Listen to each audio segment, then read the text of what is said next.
Well, kid, if you're watching this, then you made it. Oh, this far, at least. What I'm about to tell you might seem crazy, but it's important that you understand what's about to happen next. This world you know, battered and broken, is not the world that was intended.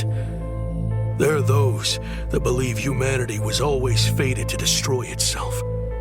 They'll tell you this future will always be inevitable. But this is a lie. You see, we perceive time and space around us as fixed, a clock steadily ticking ever forward. However, the lines between the past, present, and future are an illusion. Nothing but a thin veil behind which lies the path to many possibilities.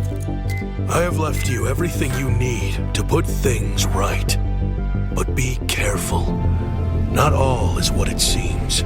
You must finish what I could not.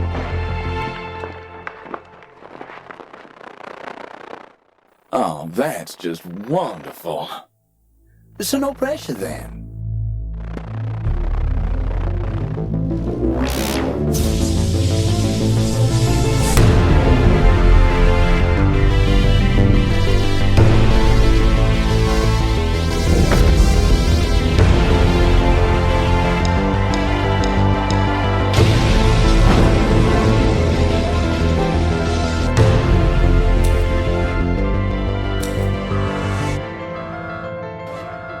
Hello, everyone, and welcome back to the VR Chat Show. It's a pleasure to have you here with us. My name is Alex VR. I am the host of this magnificent episode. I'm also the host of Between Realities over on YouTube. Go check it out.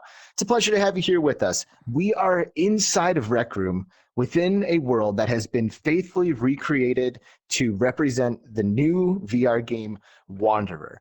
And joining us from the Wanderer team today, we have two magnificent people. We have Sam Ramlu, the founder and executive producer at the Wanderer team, and we have Sebastian Tengdahl, a VR engineer and developer on the Wanderer team as well. Thank you for joining us, you guys. Thanks for having us. Yeah, pleasure to be here. Absolutely. Yes, what do you think of the space? Is it does it do it justice? Oh, yeah, definitely. It's amazing how much I think, detail. Yeah, you we've can both get with spent a lot of some, time like, within the game, small so shapes. looks amazing. Yes, we really do have a fantastic team of artists and amazing Rec Room personalities here that have pulled this place together for the VR Chat Show this week. And before we get started, we should take a minute to introduce everyone who's joined us here on these questionable couches. First of all, we do have a small team of YouTubers from the magnificentyoutube.com who make incredible videos. One of them is my buddy and co-host Skeeva from the Between Realities podcast. Thanks for joining us, Skeeva. We've also got Betty from CreeperBetty PSVR. Hey, Betty, how's it going? Thanks for being here. Good, thank you. Hey, there's Dark Angel over there. Hey, Dark Angel, how you doing? Hey. Pretty good. Oh, and it's How you Jason, the Livonator, our dude. Jason, what's up, the Livonator? Thanks for being here, man.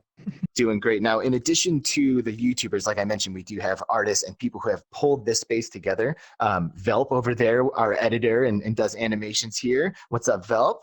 Thanks for being here. There's Noctauto over there, the artist. Yep, one of our amazing and talented artists, as well as Misery. Hello, Misery. Thanks for being here and doing amazing art. OnDog. Hey, OnDog. One of our artists here as well. Thanks for being here. Papaya. Hey, Papaya, another artist, and Betty, of course, an artist. Oh, and let's shout it out to Lenny, too, another one of our artists here in the room. So how's it feel? Do you feel like you're sitting in Wanderer right now? Have we set the stage for this conversation? Yeah, definitely. Awesome. So before we talk about the game, before the show, we kind of started getting into a little bit about the company history. Sam, maybe you can tell us a little bit about your history in the gaming industry and how the Wanderer team has come together. Yeah, sure. I'll try and keep it brief because I've been in this space for a very long time and I don't really want to reveal how old I am. But we've been in the creative tech sector, which essentially was websites, for almost 20 years. And so that was kind of our foray into it. So we've got a creative tech studio. And then as we kind of went along, VR became one of the things we were developing on, mainly for clients. one of our team actually started his own game studio, and essentially what we did is we decided to joint venture on a VR game. We could really see the potential of this platform and technology, and back then, which was about 2016, when we initially had the idea for Wanderer. It was very, very early days. There wasn't a lot around. There wasn't a lot of good stuff around. So we kind of had this amazing, this idea of imagine if you could go back into moments of history and relive moments in time, and like be a fly on the wall was kind of the idea essentially.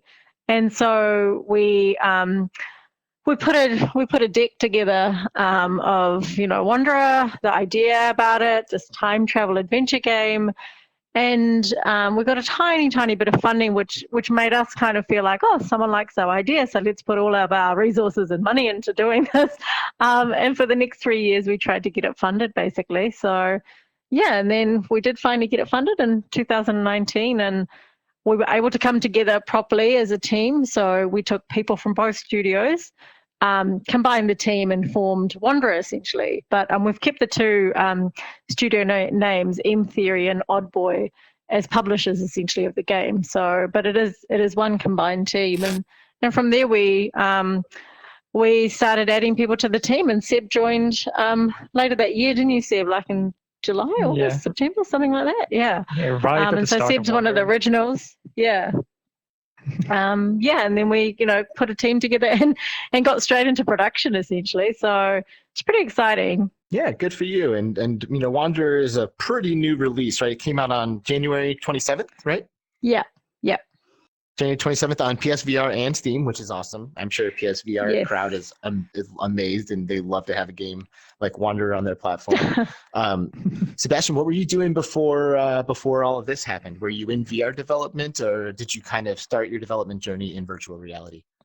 I was almost straight out of uni, which was amazing to get a chance to work here immediately after. I basically made a game during uni. Put it on an arcade machine in like a public space, and when these guys were scouting for employees, they saw it and was like, "Whoa, it's really cool. Does anyone want to work with us?" And I was really excited to jump on. One of the lucky few. Yeah, now we've got him. Selected. We've got him for life now. Nice, good job. Well, it looks like you're doing something right, because all it takes is one quick glimpse at Wanderer to tell that it's not just some shovelware game, that you should just ignore. You know what I mean? Like, you've done something really, really special, and you've kind of touched on it a little bit. But why don't you give us like the true elevator pitch? Like, what is going on in Wanderer? Well, before I dive into that, really quickly, a little bit of an Easter egg in the game potentially is you might notice Sebastian's name in there somewhere. I don't know if anyone's recognized it, but he snuck it in there. All of our names. All of our names are in there at some point. So, but Sebastian's is one of the first ones you see on a desk with a nameplate. But we've tried to make sure that all the core teams' names are throughout the experience. So have a look next time. You'll pick up wine bottles, and there'll be last names and first names. Like we're making billboards wine. as well. Yeah, billboards once you go into certain worlds and stuff, and just keep an eye out. It's just quite interesting, and quite nice that we've been able to do that. But so sorry, Alex, I guess elevator pitch is it's a Wanderer's a time traveling adventure game where you're thrust into moments of time and are there to essentially change the course of history. So history's gone a little astray, as it does in time travel, adventures, and you're there to figure out what's going on and how you might be able to set things right. And you soon find out that actually you've got maybe some adversaries out there who are maybe not so keen on history being changed back to what it was like. And then of course you've got your amazing companion Sam, who was not named after me, but he's floating around the room somewhere. And I don't think I'm that annoying. I mean, I can be, I will be honest. But, he is there alongside you to help you. And I think if I can just talk about Sam for a quick minute, he's one of those characters like, like you'd find in sort of any good story. They're there to give you a little bit of humor, relief, but then be your guide. And so I think what's really nice about it is over time he just grows on you, and because you're there with him across the way, you become quite attached to him. And I won't reveal too much of the story, but I think you kind of, as annoying as he can be, he's your mate through it all. So yeah, I mean, Seb, did you want to add anything to any of that? No, not really. Good job not really spoiling anything. Yeah, that's important. I'm anti-spoiler kind of guy myself. Like, I like to experience stuff firsthand as much as possible. I came in here and I'm like, okay, I guess that's what the concert's gonna look like, and I guess there's gonna be a snow area over there. So I'll deal with it for the VR chat show, of course. So it's a time travel game. When I first got in there, like, my first impression was almost like the game got like the Half-Life Alyx treatment, like it kind of has this puzzle element, but there's like some creepiness, and like visual integrity of the game is, in my opinion, is really spot on. It's gorgeous, and the environments are very, very immersive. And when you have this mechanic of time travel, you can basically go anywhere and do anything. Like, it's like limitless. How did you kind of like funnel it down into the choice? You don't have to reveal all the choices, what they all were. No, that's how did okay. you kind of like funnel, like peel away the layers and get to like, okay, these are going to be the places and times that you go? I mean, and I know more about this probably than Seb does from Inception wise, but our thinking was right from the beginning that with VR, I mean, you can literally put people into spaces that you could never actually ever go to. So that was something that we were really, really conscious of and keen to kind of play up. The other thing was, what are the historical moments that people really want to explore? Where would you love to be? Where would you kind of go, oh my God, if I could have been a fly on the wall in this situation, how could we do that? And then on the other side of that was, well, how could we elevate historical moments that aren't so well known?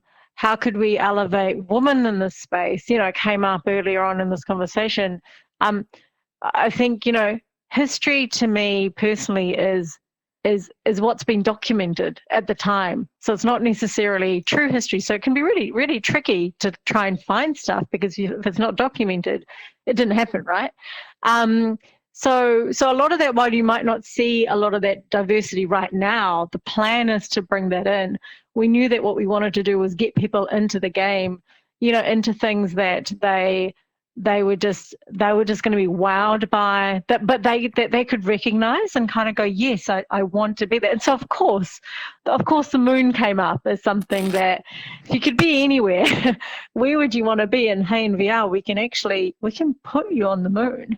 And then other stories started to come out, like, well, everyone wants to explore what a war environment would look like, not necessarily always battling, but what could that environment be? And then we started to think about, well, what do we want to do to make sure that the environments themselves were diverse, so that you felt like they were quite different. So everything from your home base to then going to the moon. And Alex, you've been to the moon, right? And I'm not giving anything away, because everyone knows there's a moon. And then there's a Mayan jungles. Like, just imagine being, like we were thinking Machu Picchu and all of that sort of stuff. And so that's kind of how we started to think about the sort of content. And interestingly enough, our demo that we created, that we were pitching out, was actually of the Wright brothers. And so the demo actually showed, and I'd love to actually see if we could find some video of our demo for people to see the original start of Wanderer. But the whole idea was, the little puzzle that you played in there was to document the first flight, and that was going to be linked to the moon as, like the starting of a space race story. So at the end of the demo, you did that, and then at the end of it, you got to go to the moon. And when we went into production, that story just didn't fit with what we were trying to do with the bigger picture, so it kind of got canned.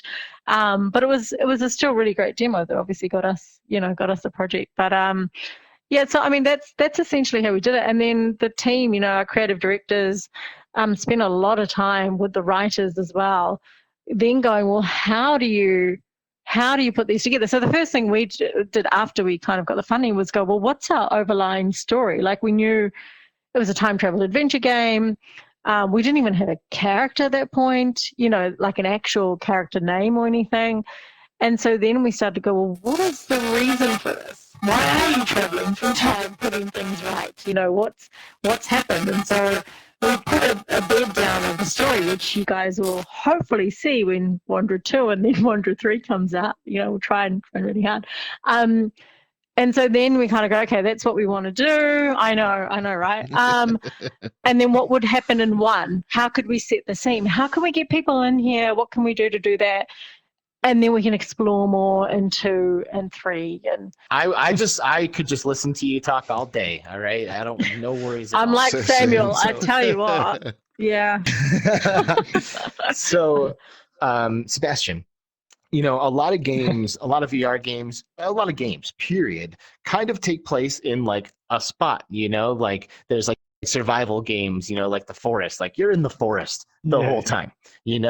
Wanderer, after an hour you're in 3, 4, 5 different environments, one's a jungle, one's a moon, and you have found a way to kind of almost seamlessly transport you from one environment to another. Has this been a challenge from what challenges are there from a development standpoint to make something like that happen? Initially we wanted it to be like in the original demo, like you just picked up an item and immediately were transported to the Wright brothers level. So we wanted to get something like that, just instant seamless travel. But we quickly ran into problems with memory. Like you can only load so much, especially on PlayStation.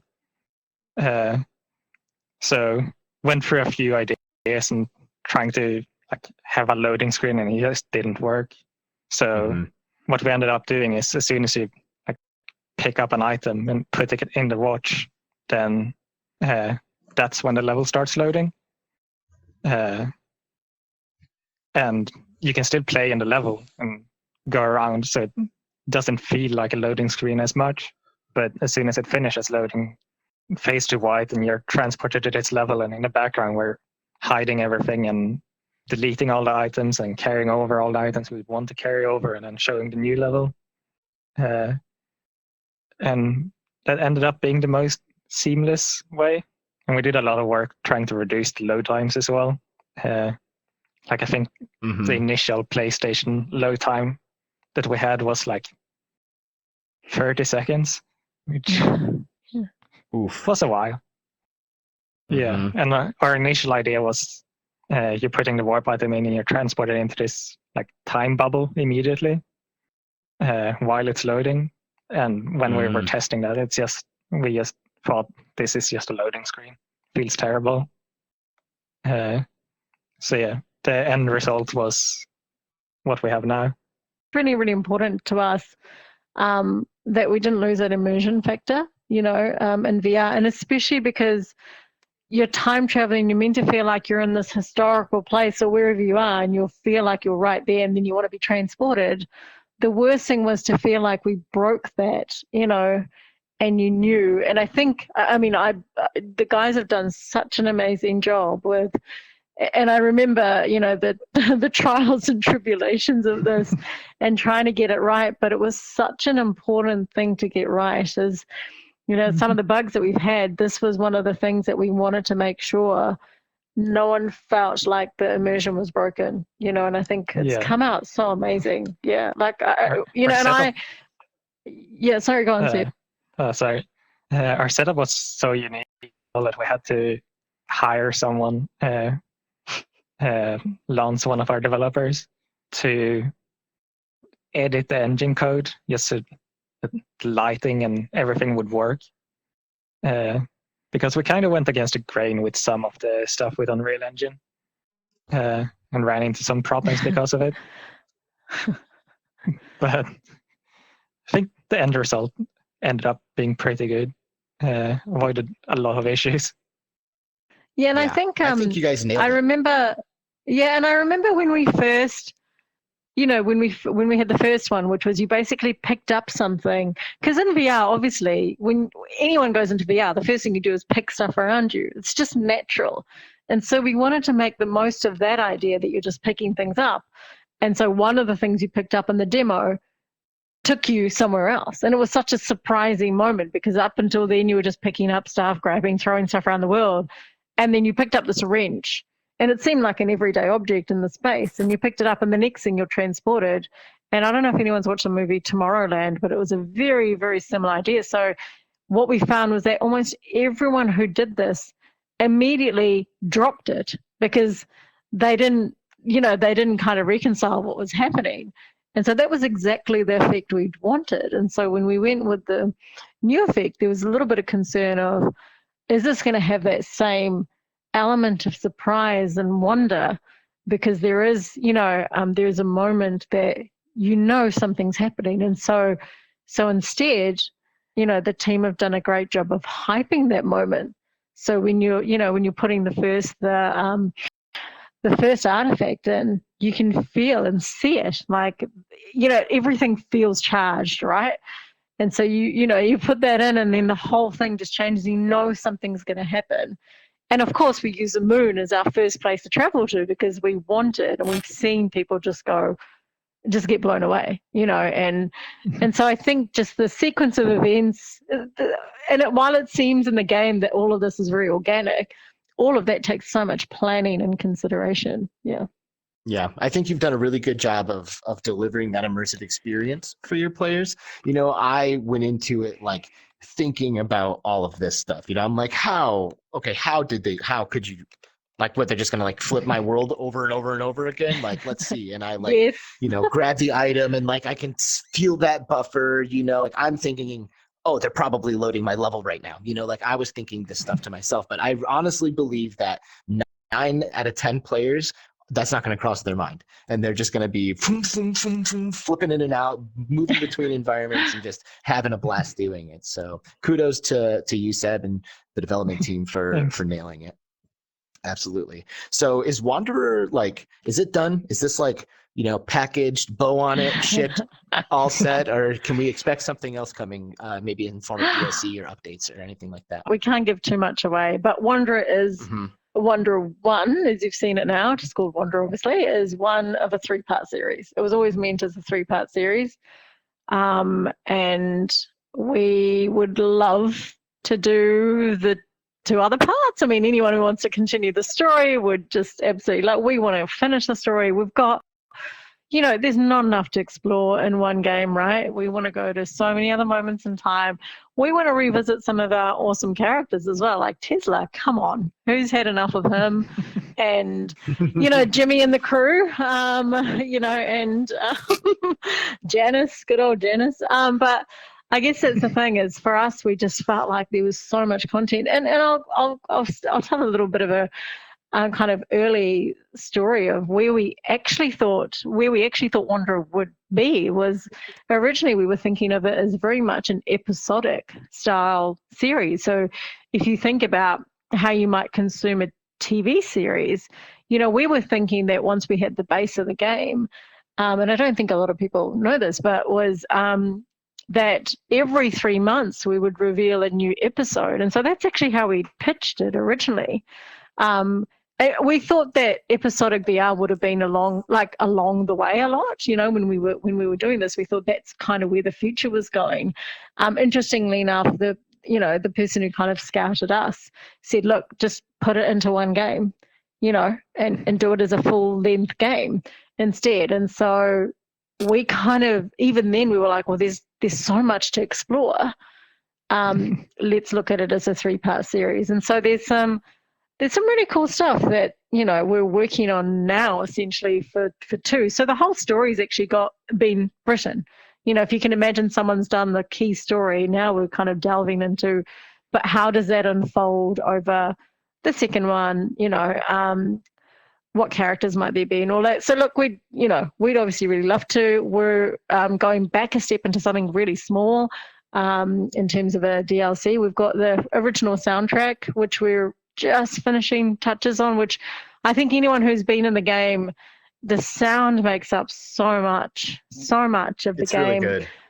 Yeah, and there's just moments. I mean, I can't get, and you haven't got to the song yet, but the song I just can't get out of my head, and so we're putting that together, and that'll be available soon in the next few weeks, we're hoping. Nice. So then you can listen to Wanderer while you're going about your daily business. But I guess that's the thing, is there probably won't be a lot more playable content in the game. We've probably got quite far, Seb, with some of the fixes and stuff. You guys have been working really, really hard to get all the, patches done. Yeah. Now we're down to like tiny issues and some quality of life things. Yeah, Nice. and for us, accessibility is really, really important. So we knew that we had a deadline. We had to ship the game. And so there were a few things missing that we always planned, which was English subtitles to begin with. We had seated play, wasn't working quite well on PC. And so all of those have come out. And now we're working on translated subtitles as well. Like, we're just conscious we want as many people as possible to play Wanderer. So we're looking at kind of about 6 to 8 languages as our core. We're also talking to platform, so really for the moment, it's getting Wanderer out as far as wide as possible. So probably less around content and more about distribution.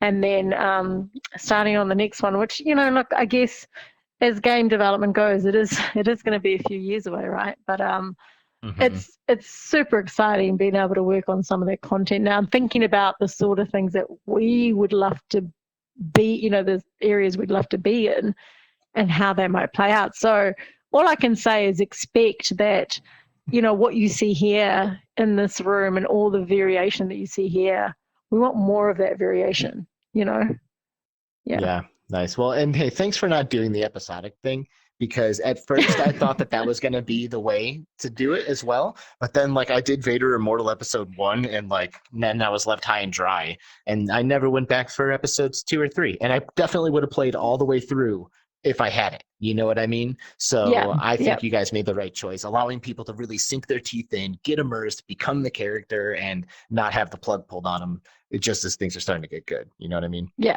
Yeah.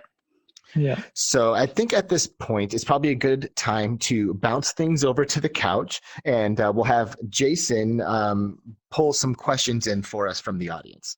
Sure. Well, actually, does anybody have one? Because I wanted to make a comment on something too. All right, Skeeves. Hey, so this game for me had a couple of real jaw-dropping moments.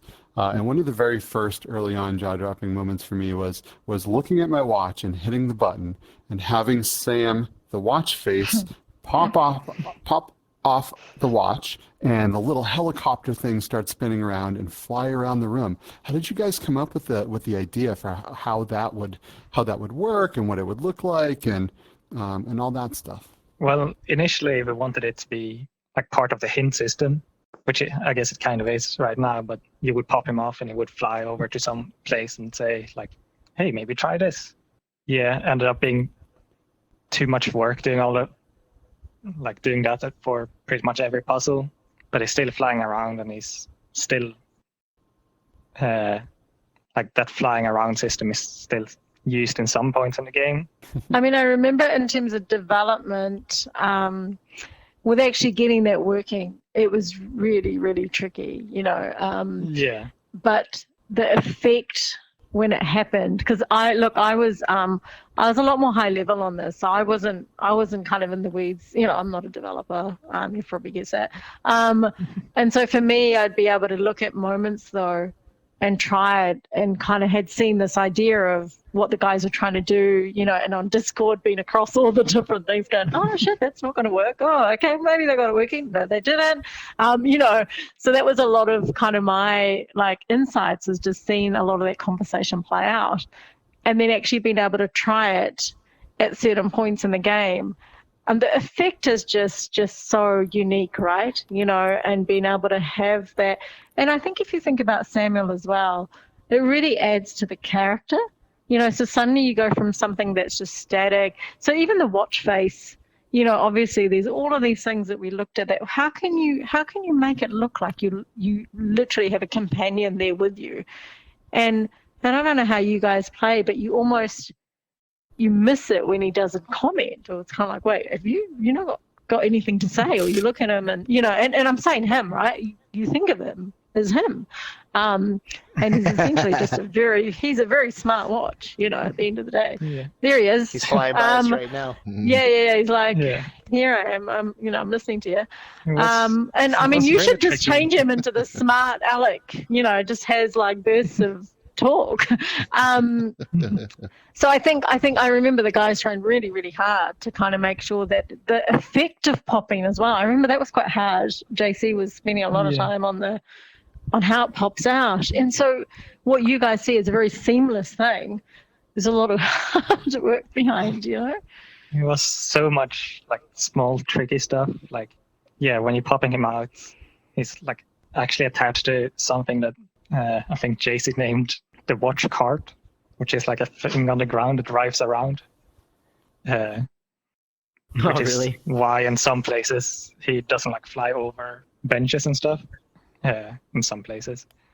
And like when you're moving your head, you want him at head level, so he's like flying up and down.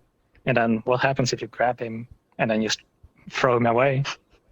We had to do like an unfold animation and like grabbing it with physics and then attaching him to that. Anybody get the anybody get the achievement? I did. You chuck him right away. I mean, how many people did try and throw him out the window? That was also something we had to work hard on. Like, what if people throw stuff out the window? What would happen with the items? Yeah, and where would be really the most logical place to put them back? Yeah, I mean, there's that doll. The doll is literally there for that, right? Yeah. I think our like save system went through like 4 big changes just because, like, you throw something out the window, where do you expect it to be? You take it to a new level, throw it out the window there. Where do you expect it to be? So I restarted on a different chapter one time. I like stopped my save and then went to a chapter. And when you do that, all of the items go to like wherever I guess you guys thought was like the spot that made the most sense. Well, it's like someone's put a cleanup crew in your room and gone, what? This is not okay that you've got stuff all over the floor. It's the cockroaches. This is where we were hoping we would be able to hint to people, Yeah. That's actually one of the quality items we're working on as well. Trying to make that like not as like devastating when you load a chapter and everything is just gone. Honestly, you guys like organized me a little bit. I was like, okay, cool. This is good. I can deal with this. I think Darky ran into that too, where you lost an item where you had to go back and find it, right? On the one you're doing. Yes. She got to a stopping point. Yeah, I was talking to her about it, and then I think she finally found the item and was able to continue on. But she was worried that she wasn't going to be able to continue on the game. But that's us. It's been a real mixed thing, in terms of some people kind of going, oh, I want a bigger inventory system and, I want more of a place to put. But if you look around the apartment, there's actually a lot of great places you can put. I mean, we've, that cupboard there essentially was right. The white one is there for I personally treat it where all my artifacts go. But I think the thing is, we've done that on purpose. We wanted you to realize as you play that there are things that you need throughout these places, and if you're able to pick up everything and put everything in your backpack, which we wanted that to be more realistic, right? We didn't want it like every other adventure game where you can put so much in your backpack. You're like, how am I actually wandering around this space? And VR, this is you walking around. This game is meant to be that. And because you're in VR, it very much feels like that. So we wanted to make sure that was a little bit more realistic. Of course, Samuel came into play because we're like, initially, you literally could only hold things like one in one hand, one in the other, and put something on the watch once to hold it. So you could literally only had 3 things. And, that wasn't going to be enough. It wasn't going to be enough. But I think it's just done really smartly, the way you can upgrade him as well, to allow for it. We want people to feel that sense of achievement as they go through. And I think for anyone who's played the game long enough, you get to a point where you are, like Alex, you said, you pick up something, you put it in there, you go and grab your thing, you come back, drop it, put the other thing, and you kind of become really formulaic about it. It's like, no, I need to get there, and I know I need this. I'm going to go and do that. and then you're like, oh, damn, I need this. But to us, it's part of that gameplay, that you actually realize, oh, that was in that time and I need to go and get that. And I saw that there, and it's remembering that. So, look, it does rely on that a little bit, I'm very, I'm quite organized. So I'm like, I'll pick up everything, go and take it back to my apartment, put them all out, and then go, okay, I know I've got all this stuff here. So I get really, really annoyed when I'm like, damn, I didn't pick the box of crayons up. Why would I have thought to do that? We were actually really worried that a lot of people would be really annoyed with the system of everything stays where it goes, and you would lose items and you just get frustrated. But it seems like most people kind of appreciate the persistence of what you're doing. Like what you're doing in a level actually stays that way. Yeah, everything's exactly where you left it every time you go to the areas. And that is for me, because I could be a very forgetful guy myself too. So I'm like you, Sam. I'm organized. I got my stuff there, the things I'm going to need to use, the stuff I've used and maybe need to use again. Then I got all my traveling items in one section.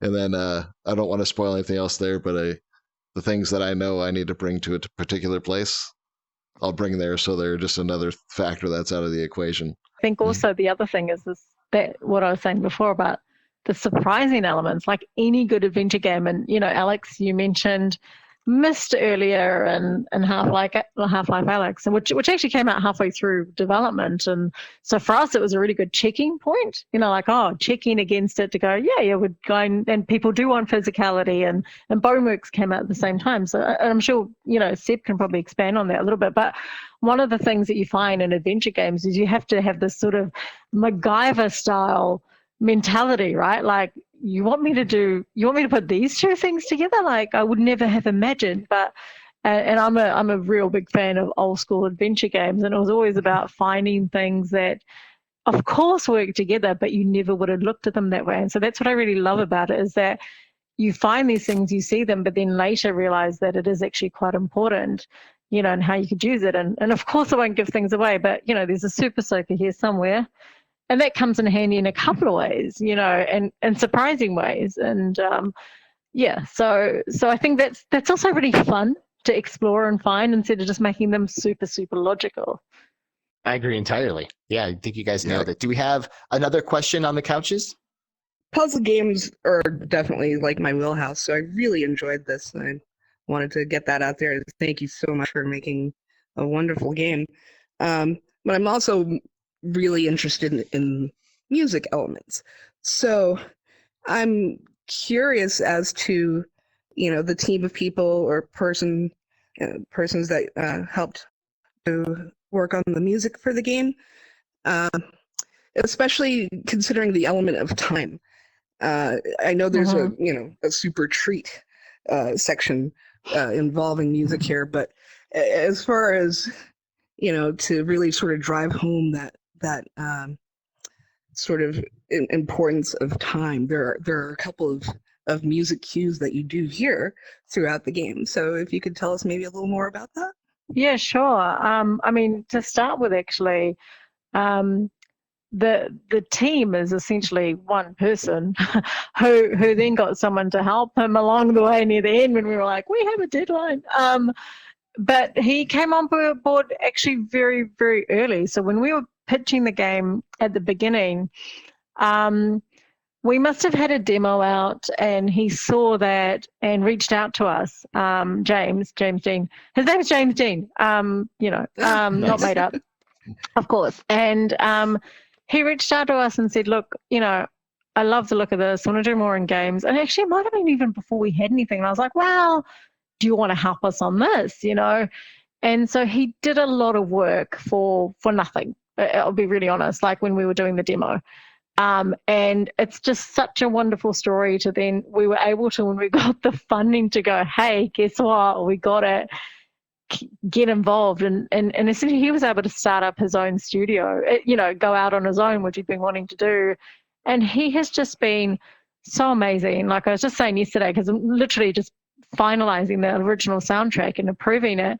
And I was listening to it. And I'm just like, God, this just brings back the game elements, as you're doing it, I know exactly where I was when I'm listening to this element. And so it starts right from the beginning, like right from our tutorial scene, really, Montauk, where you get a sense of being like it's a certain time with the music playing and the effects there. There's obviously music all the way throughout, or sound effects as well, that indicate a change in atmosphere. So as well as the visual, you notice very much the soundscape changes as well.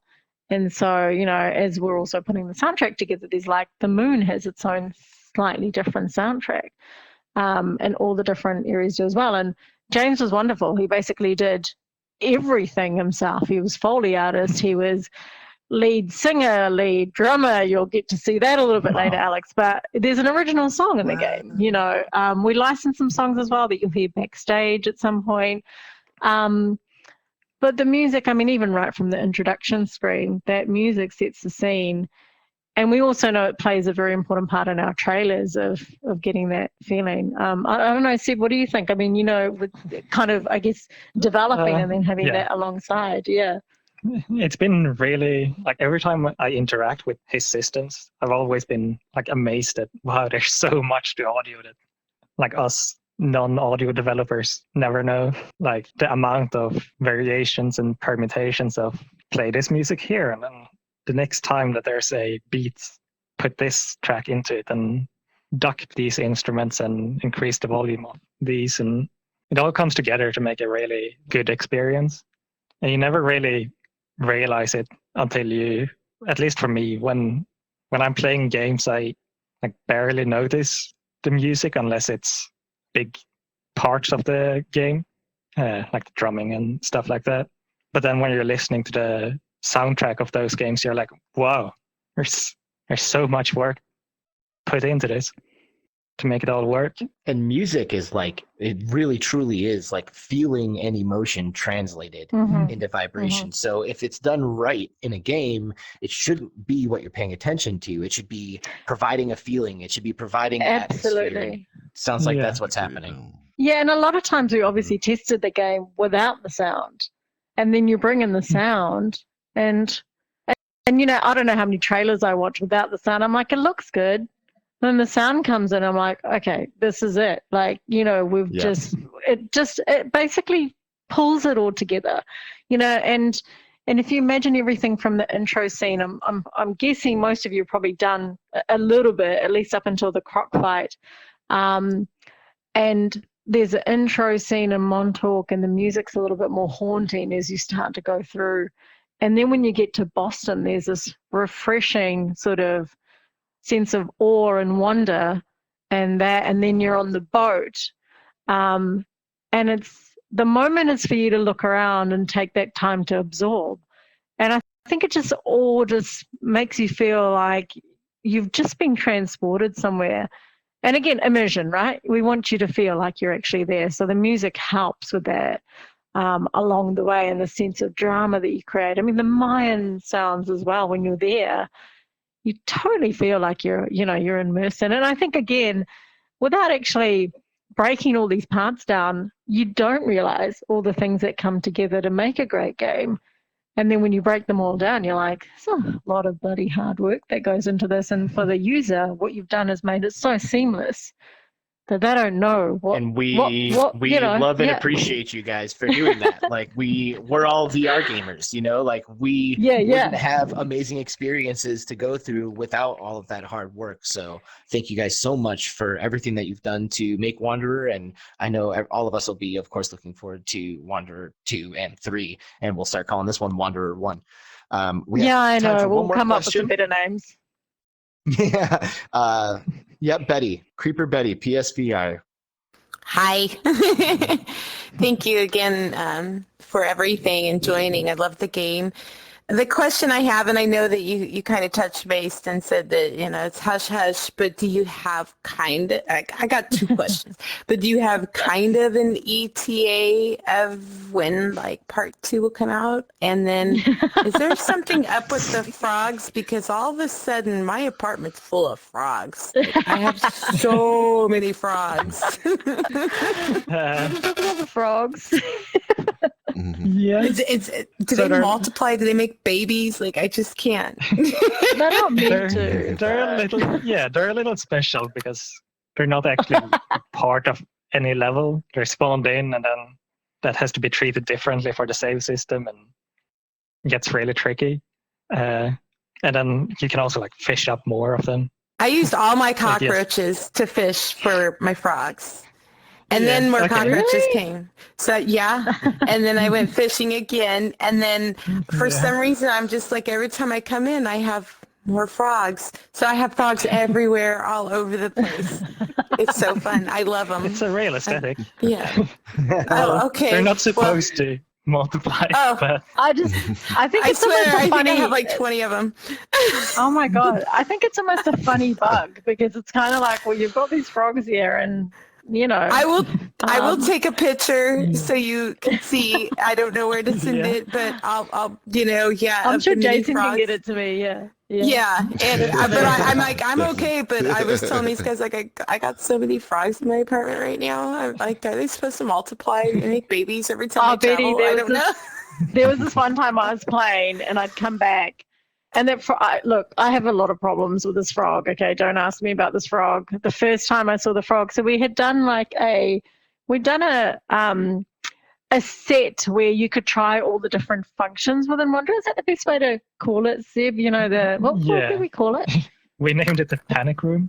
Just a room with the panic room. Yeah. So it was basically everything that you could do, like shooting bows, and this goddamn frog was in there. Now, it probably took me a good 15 minutes to go near this. I just don't like frogs running around in front of me. And so this is how real it was. It took me 15 minutes. And my partner, who's a creative director, is standing there. And at first he found it funny, really funny, because I was like, I don't want to go near this frog. He's freaking me out. Then he got really annoyed because he wanted me to test the frog. And I'm refusing to go near this frog. And I literally had to close my eyes to pick up the frog. And so I'm used to him now, but it took me a long time. But every time in the game, there's this one time I was playing the game and I poured it out, poured it back in, and the frog's looking straight at me, and there's another frog right behind him. And I'm like, God damn it. And they move slightly. Right? Do you notice that every time you move and come back, they're like different. Slightly. Yeah, and so I didn't put you there. What are you doing over there? These frogs kept advancing on me and multiplying. I'm like, I can't. I need to close this chapter off. This is not okay. So I don't know. I kind of find it a bit funny, but god damn those frogs. I'm okay with them, but I just you're right. Like I set them up. I go, okay, you're gonna go here. You're gonna go here. And then I come back and one's over there and I'm like, I did not put you over there, but okay, so. And I'm ignoring your other question because I don't know. Look, honestly, we're in the middle of talks, and so these things take a while. We're very hopeful. We're very hopeful that it will happen. But I mean, Wanderer 1 was 2.5 years. We do want to go bigger and better, but that doesn't necessarily mean it would add more time. We would probably just do it with a bigger team. And I think what's amazing is that a lot of the systems already. Yeah, I mean, Seb's staying, right, Seb? But it is really we just love that we've been able to set this up for what we really want to realize with the vision that we have for Wanderer. We did it fairly. I mean, these guys did a lot of hours. There's not been a lot of holidays, and I apologize, but I think everyone's just been so passionate about it as well. But the guys are taking. You can tell. Yeah, and the guys are kind of taking it a little bit easier at the moment in terms of just having a little bit of a break for sure. Yeah. But so don't hold your breath, Betty, because it sounds like we'll be waiting a minute. I mean, but look, when it does, keep in mind that we want to keep up with the times. So what we're hoping is for the same experience you have now, but in a couple of years. Do you know what I mean? Like it'll be in the same scene. It won't be like you're playing Wonder 1. Yeah, like we want it to be for those generation headsets. And I will say our next priority is also getting on the Quest native. So that's something that would probably that's the first thing, and then we'll be looking at 2 essentially. We've just got to make sure again, Wonder 1 accessible as possible, and then we go from there. Yeah. I don't know if what I want to say. Oh, maybe not, because it might be a spoiler for others. But like when you do certain things to a character, he kind of says something, and it's unexpected. I know what she's talking about. Yeah. Like, well, I don't. So. You could say it, buddy. You could say it, buddy. That's hilarious. I guess you could say I was busting someone's balls, literally, in the game. Yeah, don't bust my balls. Like, that was hilarious. Oh my gosh. It was actually Knock who discovered it, and I just had to work my way to that level really quick. Hey, I just punched, and yeah. Yeah. Okay, so Sam, is there anything that's kind of been unsaid? We've been talking about Wanderer. Is there like any big important aspect that we just need to kind of reiterate? Anything unsaid about Wanderer or the experience or today's interview? Seb, did you want to talk about anything in particular? Not really. I'm just very much in the tech side, and most of it isn't the as tech important. Side. Yeah. I know that Seb's a very important part of our team, so just making amazing stuff. He's just making amazing stuff out there. I'm just here talking. Humble. I have done nothing, so I made the same system, the graphing system. Well, don't sell yourself short. Wanderer is amazing. Everyone who has tried it has nothing but great things to say, and you guys should all be celebrating right now. So thank you, Sam and Sebastian, so much from the Wanderer team for joining us here in Rec Room and going over the game, just chatting with us and having a good time with us. Everyone in the audience, thank you to my dirty couch people. Thank you to everyone who's catching this video on YouTube. I don't know if I want to be referred to as that. But hey, it is what it is. It is what it is. Please like the video. Well, maybe sometimes. Subscribe to the VR Chat channel, everyone. We have more episodes coming with more amazing Rec Room environments, as well as more developers. Keep in mind, you are welcome to come and visit this environment in Rec Room. There's links in the description to all of that good stuff. Thank you so much. Have a great day / night, and we'll see you for the next episode. Goodbye, everyone. Woohoo! That's a wrap. Woohoo!